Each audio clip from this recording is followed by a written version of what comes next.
morning to all of you. Myself Dr. Prateek Garg. So today's topic is benign paroxysmal positional vertigo. In short form, we also call it BPPV. That is benign paroxysmal positional vertigo.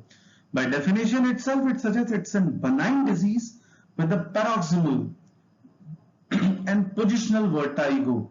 That means the change in the position will bring out the giddiness symptom. So what is BPPV? Let's discuss important points.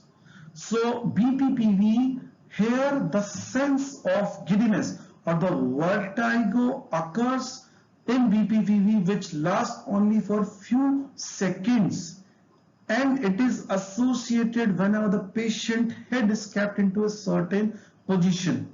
So BPPV, what are the key features? Here the vertigo is of few seconds. It is not lasting for few minutes to few hours. So, and it is associated with a postural change. So whenever patient of BPPV changes his head from a certain posture to certain posture, what happens? The otoconia which are present in utricle and saccule. So the otoconia present in utricle and saccule, or we can say present in the vestibule, they get dislodged and enter. Suppose these are otoconia, they will get dislodged and enters into the semicircular canal. The most common semicircular canal where these otoconia are mostly hitting in a patient of BPPV is posterior canal. So BPPV, the posterior semicircular canal is most commonly involved, and BPPV happens whenever there is dislodgement of this otoconia from the vestibule and they got an entry into the semicircular canal in a particular head position. So these otoconia will then irritate the sensory neuroepithelium of the semicircular canal. What is the sensory neuroepithelium of the semicircular canal? This is crista ampullaris. So semicircular canals, the sensory neuroepithelium is crista ampullaris. And what is the sensory epithelium of this utricle and saccule? So this utricle and this saccule, the sensory epithelium is maculae. So the otoconia present in the maculae of utricle and saccule, in a certain head position they get dislodged and enters into the semicircular canal, and they will irritate the sensory neuroepithelium of this semicircular canal, resulting in symptoms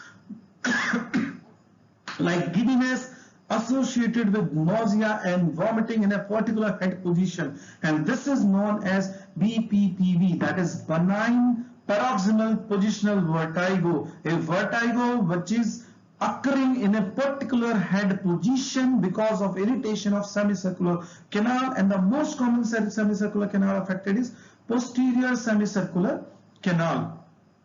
So read out again. The occurrence of vertigo associated with nausea and vomiting whenever head is changed into a certain position is known as BPPV.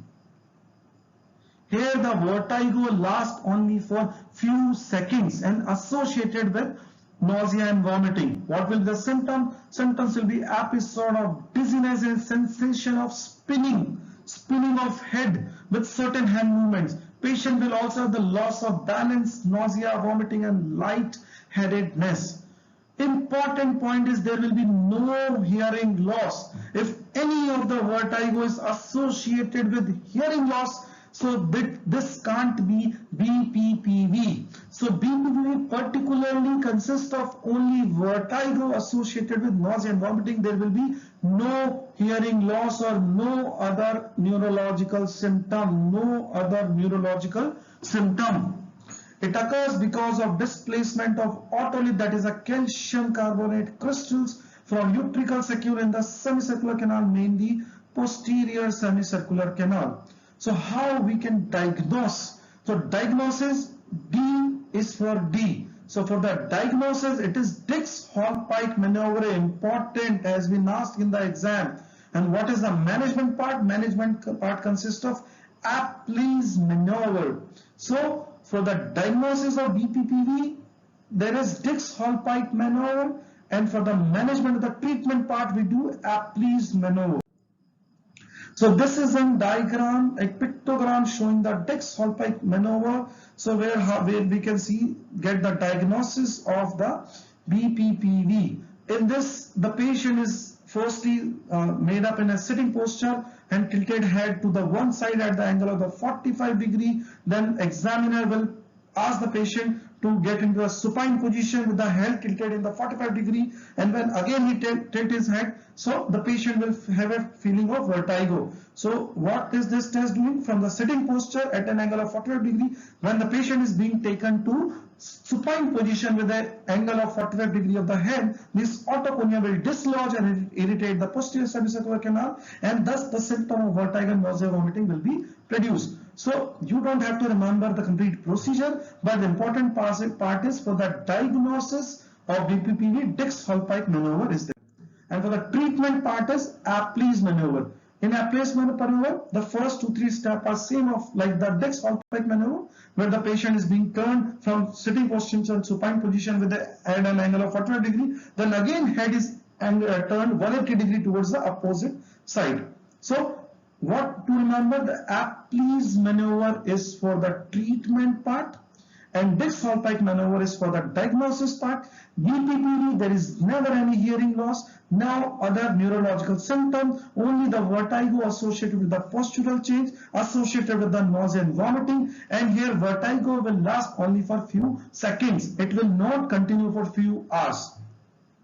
So I hope